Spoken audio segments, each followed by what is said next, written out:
Hello, everyone. A small 15-minute discussion on one topic that has been introduced very recently in your AFM syllabus, and that is green finance.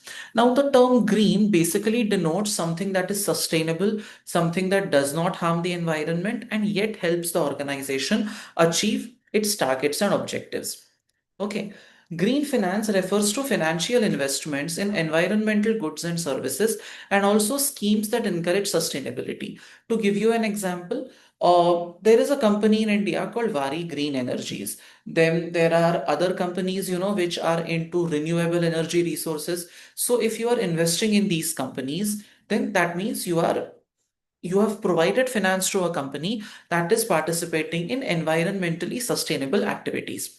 Protection of the environment is becoming increasingly important for firms due to pressure from regulators. In particular, governments and regulators are increasingly forcing companies to consider the impact of their activities on global warming. Now, I'm sure you have heard that the Prime Minister of India wants India to become a net zero carbon economy very, very soon, basically to reduce carbon dioxide emissions and to protect the environment from damages. That is where all the organizations are now leaning. And while we discuss that, it is critical to know what activities are considered green activities. Basically, something that fosters the protection of environment, some activity that leads to betterment of the environmental conditions, something that does not harm the environment is considered as green. Green finance has many different definitions but can be thought of as the financing of investments that provide environmental benefits as part of a broader context of encouraging environmentally sustainable development. This could include green crowdfunding for small scale community schemes. Maybe an organization wants to participate in soil conservation efforts. They raise money from the community in which the organization operates, and that money is channeled towards soil conservation activities. Or planting more trees as a part of your CSR activities could also be considered as green finance. Okay, these include renewable energy, energy efficiency in construction, green transport.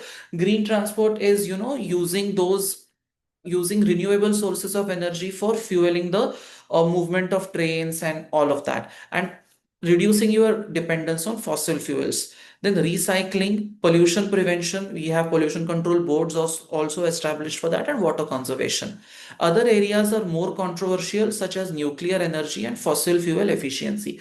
Nuclear energy, specifically in today's time and age, has become a matter of great debate. So best to stay away from that. I mean, dependence on nuclear energy, if it is in the right hands, can reduce the negative impact that is created by burning fossil fuels. But nuclear power has the capability to harm people and generations in far deeper ways than what fossil fuel can. So that becomes a bit of a gray area.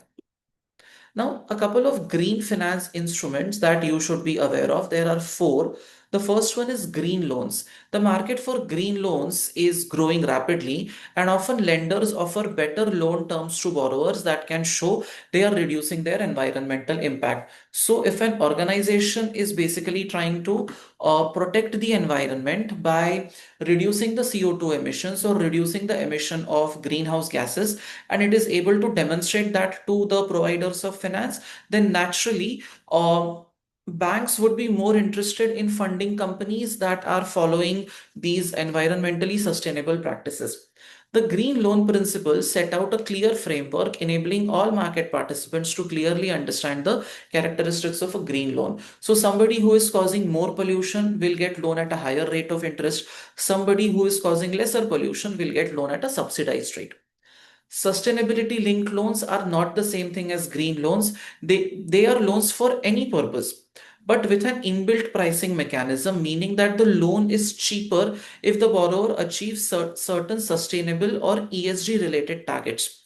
Okay, so green loans are basically loans given to those entities which are, or loans given for green purposes. Say, for example, there is an organization that wants to specifically work on solar energy panels for distribution.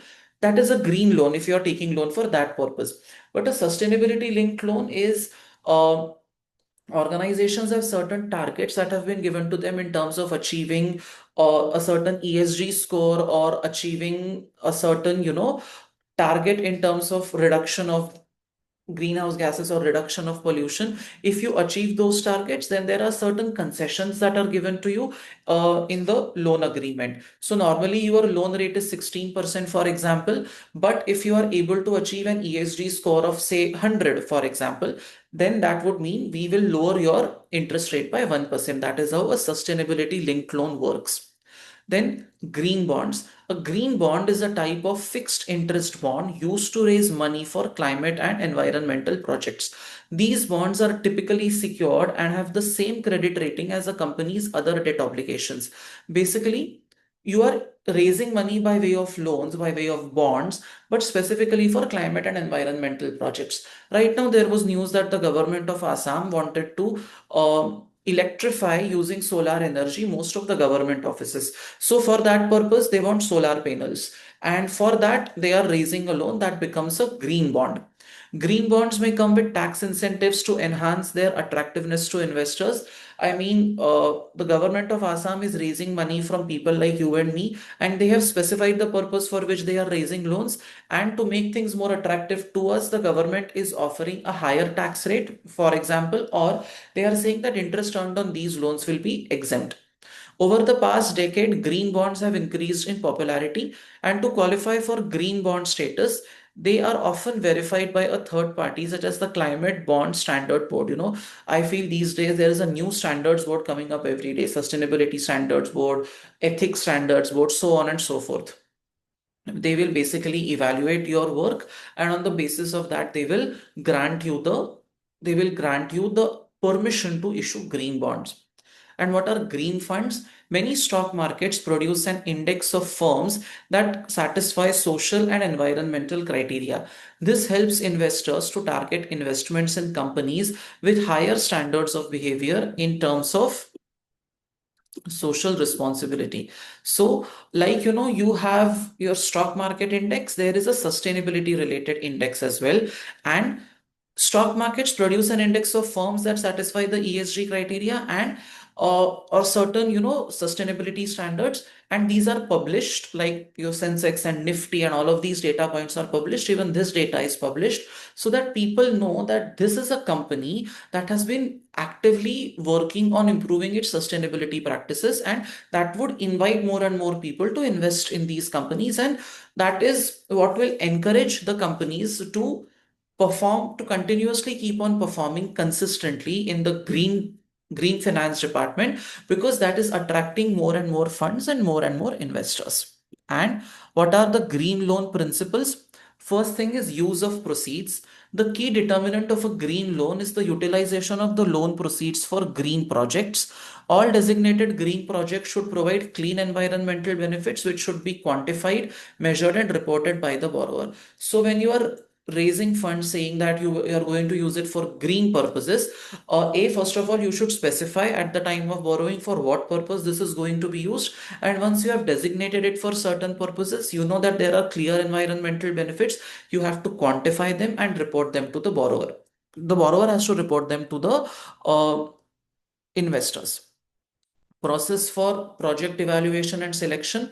The borrower of a green loan should clearly communicate the following to its lenders: its sustainability objectives, the process by which it appraises and selects its environmental projects. Like, when you select a project on in regular ways, you basically look at NPV, IRR. Now, when you are selecting environmentally friendly projects, then what is your criteria for selection? You have to explain that, and the related eligibility criteria, and how it identifies and manages environmental risks associated with the proposed projects. So all of this has to be communicated by the lender to the investors, sorry, by the borrower to people who are going to invest in the company. Excuse me. Management of proceeds. The proceeds of a green loan should be credited to a dedicated account or otherwise tracked by the borrower in an appropriate manner.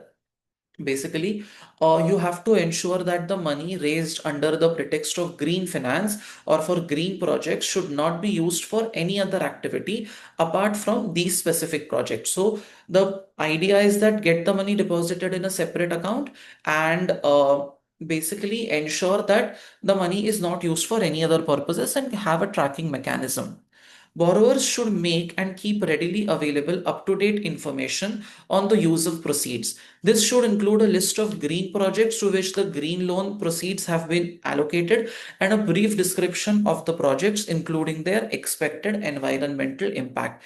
Basically, what we are trying to say is that not only is it necessary to channel funds into the right area, into the right scheme, into the right project, but adequate reporting and disclosures have to be made, including list of the projects which utilize the funds, the source of funds, the funds left at the end of the year, and their expected environmental impact. Now, a question on green finance could very easily come for 3 to 4 marks in your exam. Make sure that you are aware of the green loan principles and the green finance instruments.